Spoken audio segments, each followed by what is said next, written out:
25 bonus points, and don't forget, there's also free, authentic, fake food. Okay, so jumping into chapter 2, and I'm going to come back to this, obviously, but these are the civilizations that we will be looking at. Okay, we're going to start off with the civilization in Mesopotamia because it was the first to develop. Once humanity decided to settle down and begin farming and doing all that stuff, we're going to look at the civilization of Egypt. We're going to look at ancient Egypt. We're going to look at early Indian society because it does change over time. And then finally, we will look at early Chinese society. All right? Now, some of the things that each of these areas had in common, or why is it that civilization develops there and not, let's say, in Europe or in Africa outside of Egypt, or, you know, in a different part of Asia that wasn't China or India. Okay? Well, water. Okay? Each of these societies, okay, developed along a major river. I promise I'll come back to this. Okay? Here we have two, the Tigris and the Euphrates. Here we have the Nile. Here we have the Indus. And in China, we also had two, the Yangtze and the Yellow. Okay? And so, because of that, all right, I was going to ask, so what do rivers have? Okay, water. All right? And what is the importance of water? Okay? Well, number one, you need it for people, all right? We drink water, except for Emily, coffee, but that's made out of water, okay? So people need it, okay? Number two, your animals need it, all right? They need to drink water. Number three, since we are now developing agriculture and agricultural society, your plants need it, okay? And so having easy access to water made all of that possible. Now, yes, some people are like, well, other areas like had rainfall and stuff. Yeah, all right.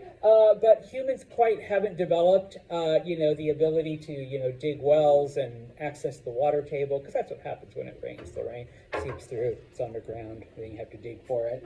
Okay, but the rain did feed the rivers, all right, so that made it pretty simple, okay? The other thing is that the rivers made transportation very easy, okay? Now, not to say that they had boats or anything, but very primitive rafts. You build one, you float it, and there you go, okay? You get to go places, all right? And if you're going upriver, you just follow it. You just stay close to it, because at some point you'll reach some kind of civilization, because that's where everybody is, okay? Now, so Santos, you have the river. What's going on, okay? Well, at various times of the year, the rivers would flood, okay? They would overflow and fill the surrounding land, with water. And then, of course, comes the time when the rivers recede, okay? And when that happens, the floodwaters would leave behind all kinds of nutrients in the soil, all right? And just as an FYI, okay, all plants absorb nutrients from the soil, okay? That's how they grow. That's how they get big. That's how they get yummy, all right, for you to eat, okay? With the floods, that would naturally replenish, all right, the soil so that it was constantly fertile, all right? So things would always be growing, okay? So number one, we need it for the crops, all right? And so that's where the first farming takes place, all right? Number two, eventually humans, okay, figure out a way to move all of that water from point A, where there's lots of it, to point B, where there isn't a whole lot, okay? They develop early canals, all right? Now, it's not like what we think of today with like concrete and controlled and levees and, all of these things where we can, specify how much water we want to go into a certain area. It was literally just ditches that they would dig across And so it would help them take water to other places. All right. And then finally, all of these areas are within a range of a very temperate and warm climate. Okay, so you're not struggling with long, harsh winters. Okay, you're in an area that is basically great for farming year round. Okay, and so some of the earliest cities developed in these river areas. Okay, now, like I said, between the year 3500 and 2000 is when we see the first major cities. Okay, now, most of this is a repeat of what I said, bless you, of what I said on Wednesday, so you don't need to copy it all down unless you really, really want to. Okay, but during these 1500 years, we begin to see the development of major cities. Like I said, Tigris and Euphrates area, the Nile River, and the Indus area. Now, Mr. Santos, I thought we were also looking at China. Yes, we are, but there were certain circumstances in China that delayed the building of larger cities, even though the people did develop the technology for agriculture. And we'll talk about it when we look at China, okay? But actual cities, things that we would recognize today that had, and I know right now it's like, Santos, that's not a city, thousands of residents. Okay, I know today we think of like New York and millions or Boston. No, we're looking at thousands of people. They first develop, okay, in these areas. All right. Now, of course, to summarize, remember, it all starts, and it does take about 2,000 years to happen, all right? We start with the development of agriculture, and remember, once again, more food equals more people equals more food equals more people, and the cycle continues to the point where you have a food surplus, and the bad farmers don't have to farm anymore, okay? Because there's enough food for this very, very bad farmer to eat, okay? But because this person is not farming, they are able to develop other things, okay? Becomes the basket maker for our village, or she becomes the wagon maker, or the carpenter, the one that works with wood, and so now we develop a very primitive society where those of us that farm are able to provide these people food in exchange for the different things that they have developed and the things that they have learned to make. Okay? And as we talked, remember, then you begin to get, different classes. All right, we take the really tall, jacked guys that are all sitting in the back. All right, you guys don't have to farm anymore because we need you to protect us. So, we'll go to our weapons maker. All right, and that person will make weapons. You guys will use them, and you'll protect, the village from whatever. Okay, and so we see then, like I said, the emergence of these complex societies. Okay, now I know it's not what we would think of technology today. We're thinking of like iPhones and electronics and stuff like that. Okay, but this actually leads to a revolution, all right? Because, all right, our bad farmer isn't farming, but they still get a portion of food. And of course, they begin to develop, a lot of these things. Now, remember, the first societies were in that area of Mesopotamia, and we'll get into that in a minute, okay? So this is where it starts, okay? These are some of the contributions of those early Mesopotamians. Number one, the invention of the wheel, all right? That happens in ancient Mesopotamia. Because at some point, and I know I'm like working it over like really quick, at some point people realize, all right, we can't just carry shit in our arms all the time. We're very limited. And maybe somebody invented, you know, baskets, figured out how to weave different reeds together, and you can carry things in that. But you're still kind of limited. And then someone else figures out that if you get these round things and attach it to some kind of board and you rig up some sort of device, okay, it makes it a lot easier than to move a lot of things over large distances, okay? We get the discovery and the development of different metals, all right? Humans discover that, hey, we don't have to use just stones and rocks. We can take these things that we find in the earth, and if you heat them enough, all right, you can shape it into the things that you want. Both tools and then eventually weapons. Okay, that's another, I guess, lovely thing about humans.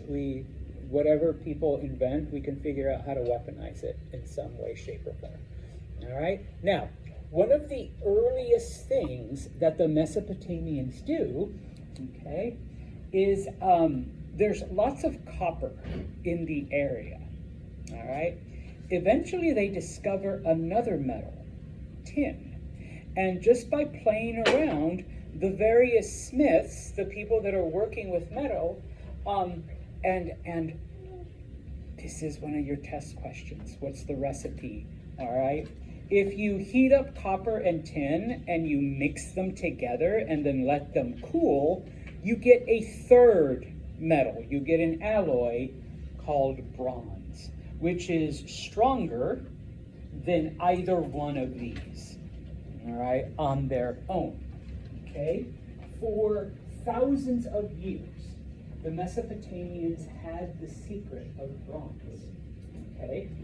And so they were able to use that to trade with others and, of course, conquer certain areas because their bronze weapons were a lot stronger than a copper sword or a tin sword, all right, let's say, okay? Bronze is the standard for almost 10,000 years, so much so that, what do we call that period of history? The Bronze Age, because everything was made out of bronze, okay? And yeah, eventually the secret gets out. The Mesopotamians aren't able to hold on to it for, you know, very long. Eventually people do figure out how they made it and reproduce it themselves, okay? But it isn't until the discovery of iron that iron replaces bronze, all right? But for almost 10,000 years, bronze is the metal of choice, okay? That happened here. That happened because, sorry, Cade, our bronze maker didn't have to worry about food, so could just play around with different metals and figure out, all right, different things to do, and that advances society, okay? And I know I have other things up here, and hopefully you've been writing them down, because it isn't just metals. It's stone, it's wood, it's textiles, it's everything, you know? Other people begin to figure out these things, and once again, because they don't have to worry about starving to death, all right, they're able to do that. And, you know, now people are giving them food in exchange for the product that they make, all right? Eventually, okay, once humans start discovering certain precious metals, we start slowly. It takes thousands of years, but slowly we move away from a barter economy, okay? I will give Cade, you know, a wagon load of my apples for all of the bronze in his workshop, okay? Type of thing, all right?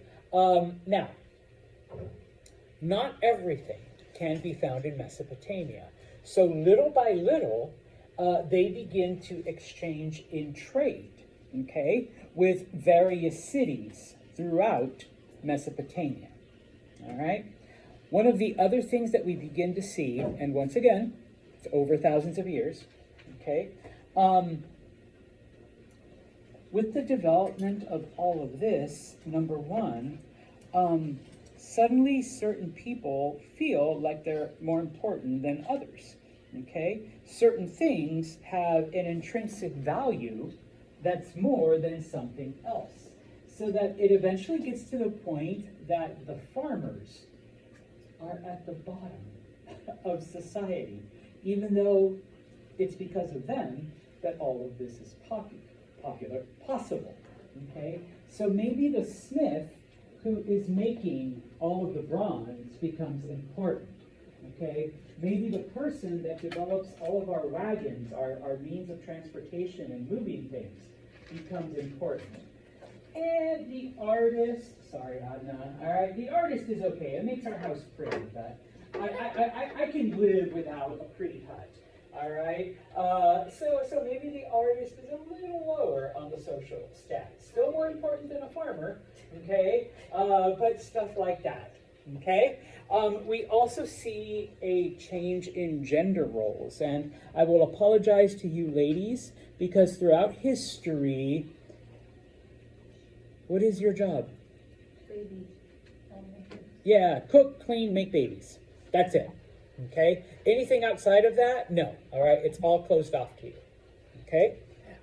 Whereas the men become the ones that do all of that.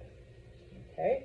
Now, in addition, okay, because some of these things, all right, can happen inside of these cities that are being created. But of course, those of us that are still farmers, okay, still providing the food for everyone, well, you can't really farm inside of a city, okay? So you begin to see, okay, one of the first divisions, all right, in society, all right, people who live in the city dwellers, okay, people who live outside of the city and grow all of the food, okay? Now, granted, they are still, interconnected and they're still a vital part of each other's lives, okay? But if you're a farmer, you live out there, okay? And you come to the city when you are selling your stuff or when you need, okay, something that either our blacksmith makes or our wagon maker makes or our woodworker makes. So you come into the city to buy those things, okay? Because in the city is where all of the shops are, where all of, the artisans and whatnot, okay? So there is a connection, all right? But there is also a separation, all right? And generally, not always, but generally, the city dwellers saw themselves as better, as higher class than the people that lived out in the farms, in the outskirts. All right? Now, in addition, we still have this pastoralist tradition, all right, where it's not just the farmers that live outside of the city. It is also the transhuman, all right, pastoralist people. Remember, they're the ones that have mostly animals, and they take those animals out into the hills, into the valleys. They're gone for a certain, couple weeks, a couple months. The sheep get fat and bushy and the whole thing, and then you come back to your, home base. You shear the sheep. You milk them, you make cheese and butter and creams, and maybe you kill a few of them so that now you have meat. And then similar to the farmers, they will go into the city, okay? And we have our cloth maker, all right? Thanks. All right, so I go to the cloth maker and say, this is all the wool from all of my sheep after being out in the mountains for 6 months. Cloth maker buys it, cloth maker does whatever, okay? And so now, cloth maker's responsibility to take the wool, spin it into fabric, and still not wearing wool, it's too hot, all right, into clothing for our city, okay? And as a person Then I go to other parts and, like, hey, got milk, got cream, got cheese. All right, what do you want? All right, milk, cream to Jesus in exchange for, some of your metal work. Yeah, yes, okay. He's like, I love cheese. All right, so all kinds of cheese. All right, from Santos the pastoralist. Okay, and of course, don't forget, we still have those hordes that are wandering back and forth through Central and Western Asia. But don't fear, because we got our warriors, all of them sitting back there in that back row, ready to fight, okay, when those guys come. And so, yeah, the farmers and the people with the sheep come running into the city. The warriors go out there. Afterwards they're like, yay, thank you for defending us, or you guys suck, our city has now been burnt to the ground, type of thing, and all of our children were kidnapped and taken into slavery, all right? So you still have then all of this, okay? And so, once again, Santos loves maps, okay? In addition to these societies, because we will be looking at Mesopotamia and Egypt and India and China, okay? We will very briefly, look at some of the other cultures in Africa and some of them in the Americas and a little bit in Europe, all right? Now, in those areas, we don't see development until much later, and just because of the way it happens, the development is a little bit different. Okay, and it takes them longer, all right? So, like I said, Fertile Crescent, okay? We call it the Fertile Crescent because the land was perfect for growing crops, okay? Now, there's not just one river, there's two rivers.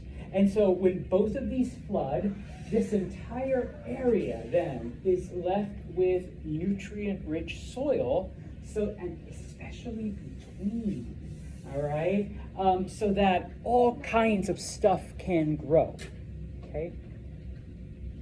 Does anyone remember what the two main crops were? Wheat. What do we do with wheat? Bread. And barley. What do we do with barley?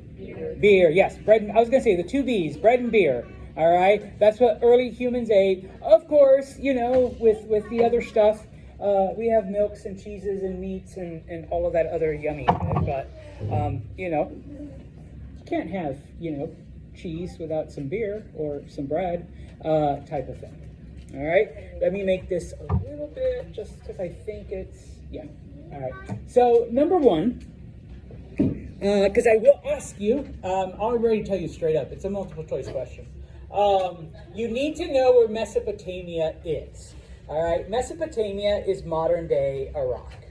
You don't need to point it on a map, but you need to know that today, you go to Iraq, you're in Mesopotamia, okay? Number two, the word Mesopotamia is actually a Greek word that means between the rivers, all right? Because, I promise I'll come back, okay? It is between two rivers, all right? I know, we were really original with the naming. And just FYI, if you're like a geography dork like Mr. Santos is, if you want to remember which one's the Tigris, which one's the Euphrates, the Tigris is on top because tigers pounce over. Like, yeah, they will attack like this. All right, so Tigris, Euphrates. Okay? Now,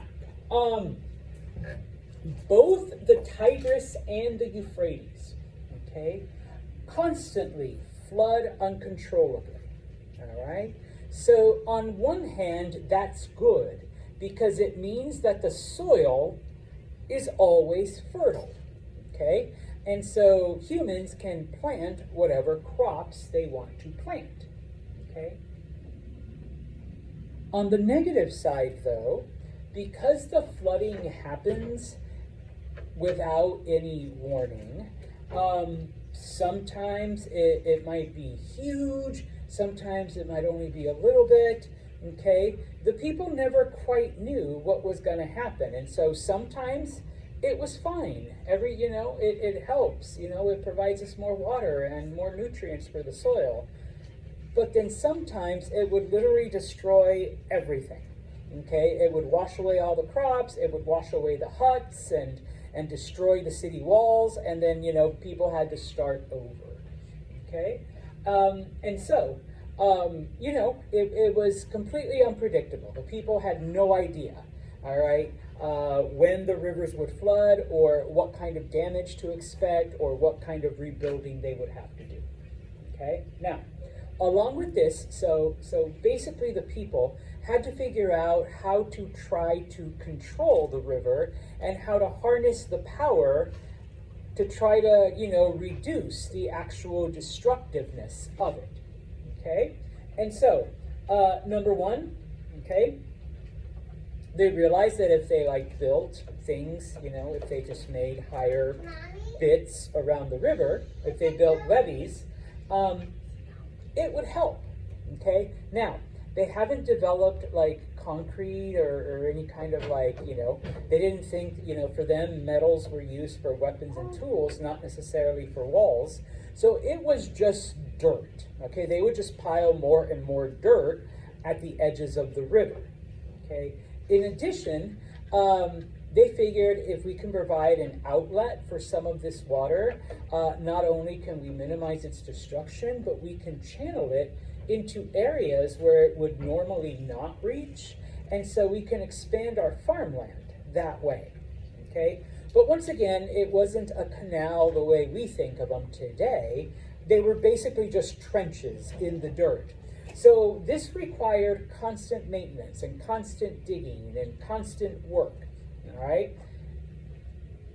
And so we had an even lower class than the farmers, the unskilled laborers, that was their thing. All their lives, they just worked at digging and, obviously over the years, the levees would be destroyed, the canals would be washed out, so, you dig more. Okay? And so this then helped not only to make the land more productive, okay, but it allowed them, okay, that hurt.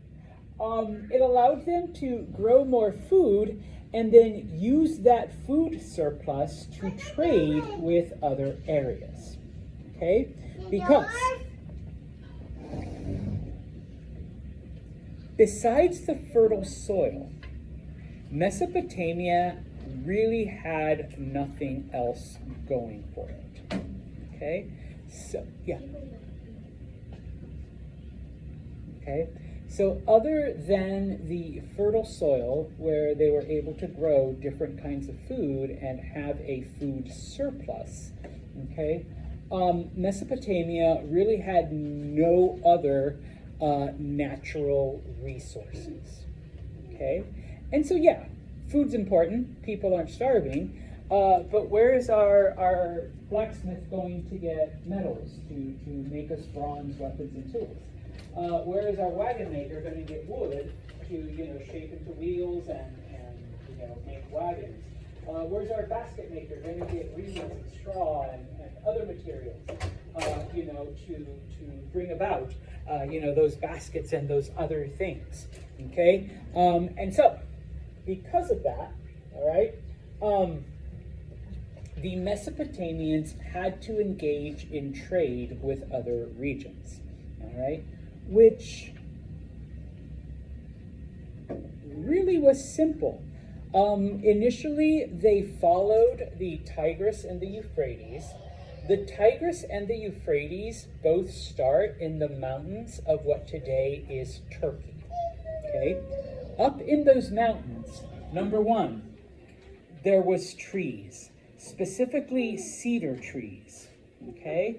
And so, because the mountainous areas didn't grow food the same way or in the same quantities, okay, the Mesopotamians could go to, back then they were known as Anatolians, could go to the Anatolians and say, we will trade all of this food if you let us cut down these trees and take them with us, all right? And so that our Faisal can be our woodworker, can start making things out of wood, okay? In the mountains is where they found abundances. There was some copper in Mesopotamia, but eventually it runs out because we're using it all. But up in those mountains, we find both copper and tin.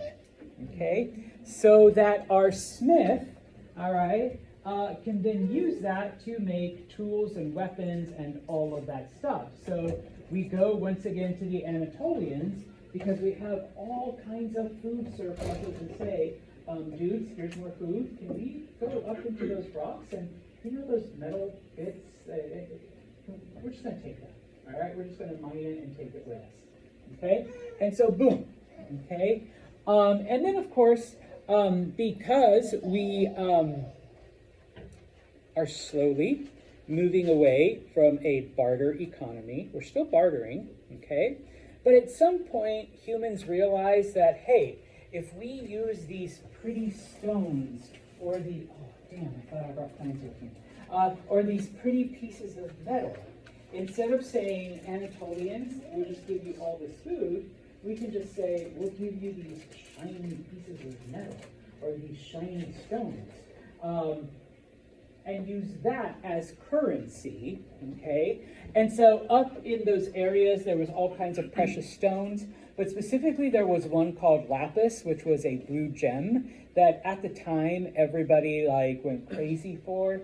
Don't worry, they discover gold soon, all right? And then that becomes the standard, okay? But for now, we're using different precious stones. And then, of course, Mackenzie here discovers that if you put them in these little things and sell them to men and women and whatever, they make pretty ears, and then I get a nose ring, and then, ring somewhere else. And it's, people really like it. And it's like, oh my gosh, oh, I love it. You look so beautiful. And it's like, okay, yeah, so we turn these stones and these other precious metals into jewelry, decorative things. Okay, and yeah, then our goldsmith, our jeweler here, suddenly we have a new profession, okay, type of thing. Yeah, using it. I just noticed your rings and everything, so I'm like, yes, let's decorate ourselves. All right, so that becomes an important part. Okay, this map is in your textbook. The purple areas are the areas where the civilizations develop, and you can see some of those natural resources. But then outside of those areas, in the green areas, those are the areas that maybe didn't have large cities, they didn't have a lot of farms, but they had a lot of other things. And so things like alabaster and granite and copper and gold and timber and whatnot. Just FYI, up in the mountains of Turkey and all the way into modern day Lebanon, nothing but forests, and all of those forests were cedar. Okay, and so not just building boats, not just building whatever. And if you've never had anything made out of cedar, it's actually really, really pretty. It smells nice.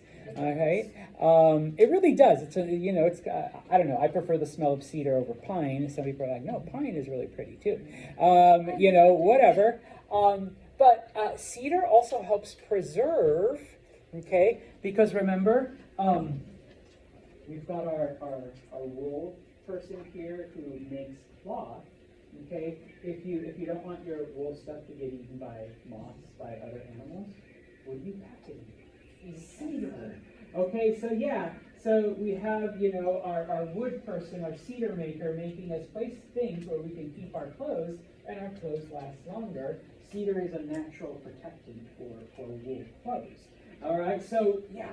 Suddenly, all of this is happening, all of this is growing, all of this is expanding, okay? Now, you don't need to remember, for the most part, the names of the early city-states, unless you really, really do, all right? But the three biggest in Mesopotamia, in Iraq, were Eridu, Uruk, and Nippur, okay? There are two other cities, the city of Ur and the city of Abu Salabik. They were smaller, number one. Abu Salabik, we think, was more of a religious center, okay? The city of Ur I put up there because for those of you who are Judeo-Christian, who follow one of those traditions, That's supposedly where Abraham came from. All right, Abraham from the Old Testament. So he was actually Mesopotamian. All right, he was a Mesopotamian who left Ur and went off and did his Abraham thing. Okay, now what do we see here? Okay, remember, well, maybe we'll have time. We've got about 10 minutes to talk about writing, but there was no real writing left behind. So for some of the older cities, okay, we have had to go on archaeological evidence, okay. Number one, we can see that they developed some very complex religious beliefs, meaning they have moved past simply explaining nature, okay. They have now developed ceremonies and rituals and other sacrifices or whatever that will help please the gods. Okay, so cover the baby's ears. All right, back then, the gods were assholes. Okay, they were jerks. All right, so what do we have to do to keep them happy? All right, so that they don't kill us. Okay, so that they don't, do whatever. All right, so we see evidence of ceremonies and sacrifices and festivals and whatever. And then once again, once you have so many people, okay, you need to develop a system of rules, of laws. You need to develop a system where somebody makes the laws, somebody implements them, somebody enforces them, okay? And of course, when there are violations, who judges them, okay? And who takes care of the punishment, all right, for violating those rules, all right? So each of them also developed some kind of governmental, all right? We see the formation of early governments, okay?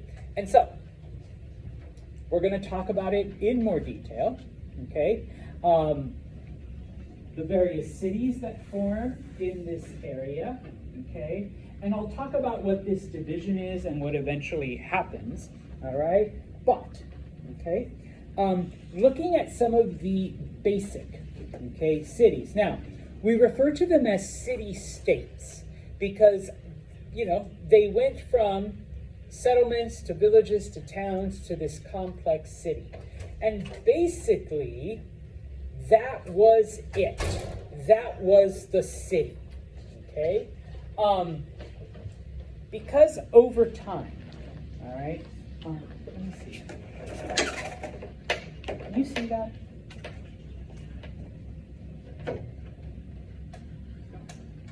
Okay.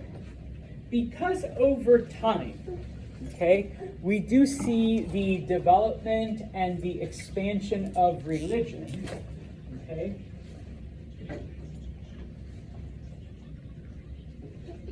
That's a temple, trust me. The temple was in the middle, okay, of the city, okay? Over time, like I said, things expanded beyond just explaining nature, and now, basically, the purpose of humanity was to serve the gods, to keep the gods happy, okay? To keep them from destroying us, type of thing, okay? And so, you had, of course, the priests who interpreted the actions and the words of the gods, okay? Why did we have a rainstorm yesterday? Because the gods were unhappy, okay? That's why. So, you, and you three, need to make some kind of sacrifice, or need to make an offering, or need to do some kind of ritual to make the gods happy. All right? Oh, why is it bright and sunny today? Thank you, you three. Whatever you did worked. All right? The gods are happy with us today. Okay? Now, so because of that, the priests, got to live in the bigger houses, and the people supported them because, you know, the only people that can interpret the will of the gods and intercede on our behalf are the priests. Okay? Now, when it comes to the rulers, all right, most of these city-states developed a monarchy or a king. Sorry, ladies, no queens yet. Okay? Now, originally, okay, and we refer to them as warrior kings, originally it was the strongest. Okay? Nobody else could beat him up, so he was the king. Okay? Somebody else wanted to be the king, somebody bigger, somebody stronger, then you had to come and, you know, kill them. All right? You know, you fought with a sword, you fought with your fists, you fought whatever. And they became the new king. Okay? Over time, it switches so that it becomes hereditary. Which means what? Who becomes the king after King Emma? The next son. Yeah, typically the oldest son. And then the oldest son. And then the oldest son. All right? And it keeps on going. And if there's no oldest son, then the nearest male relative. Okay? So, we have the rulers. We have the kings. Okay? There was always a central canal that ran through the middle of the city. And so all of the wealthy, all of the rulers, all of the priests lived close to the canal so that they had easy access to water. Okay? The people that did the work, the smith, the basket maker, the wagon maker, the cloth maker, the jewelry maker, okay? Typically, they had their shops at the outskirts or maybe close to the city walls, okay? At the furthest points, okay? So that, yeah, maybe the smith had access to a little bit more water, but the basket maker lived much farther away.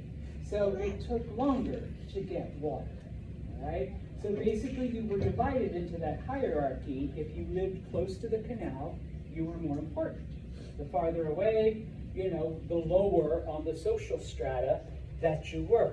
And so we begin to see those distinctions, all right, between the rich and the poor, all right?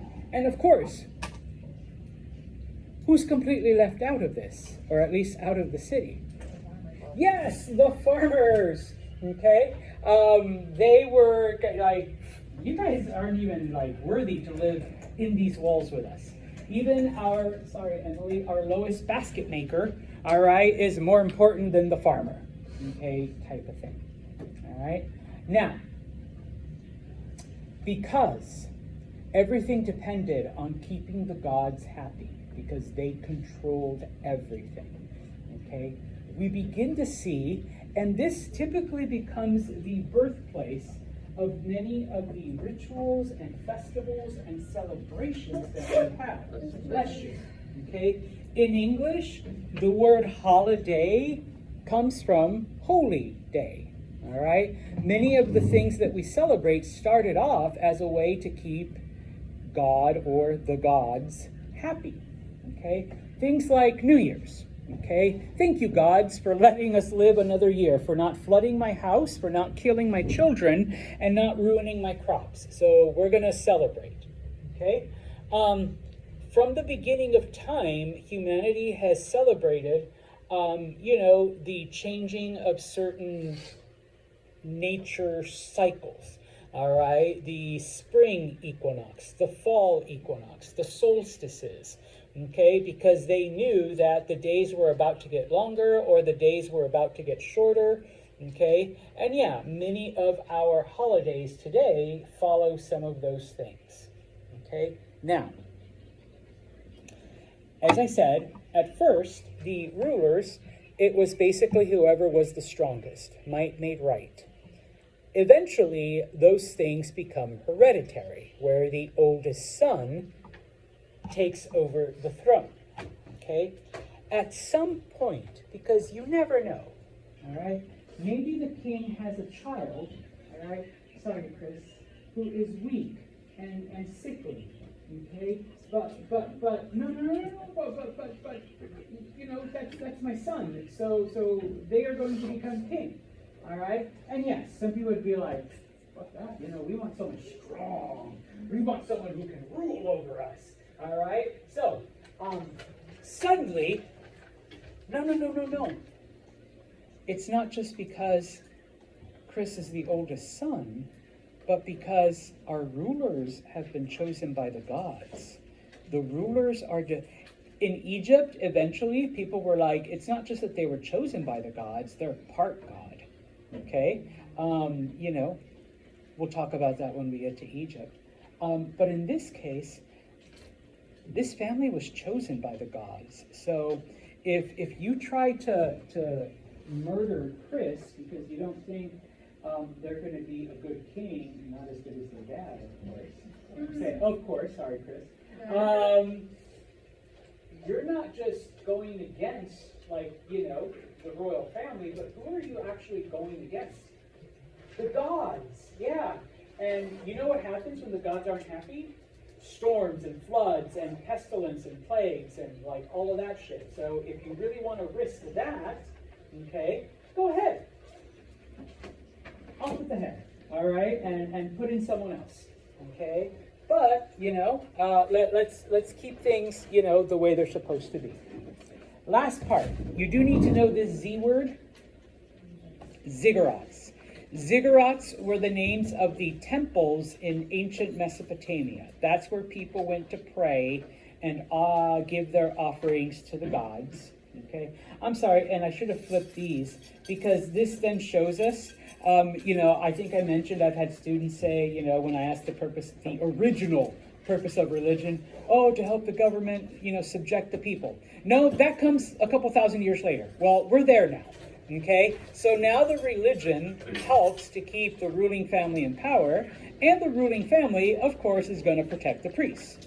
Okay, so, hold on. This is an artist's rendition of what a ziggurat probably looked like in Mesopotamia. If you go to Iraq today, these are the ruins, and that's where we get the idea from. Okay. I'll finish off with this. No matter the culture, no matter the belief, no matter the tradition, for whatever reason, humans always have placed their gods up, okay? Whether it's on a ziggurat, whether it's heaven, whether it's Mount Olympus, okay? Whatever, they're always up there, okay? Have a great weekend, and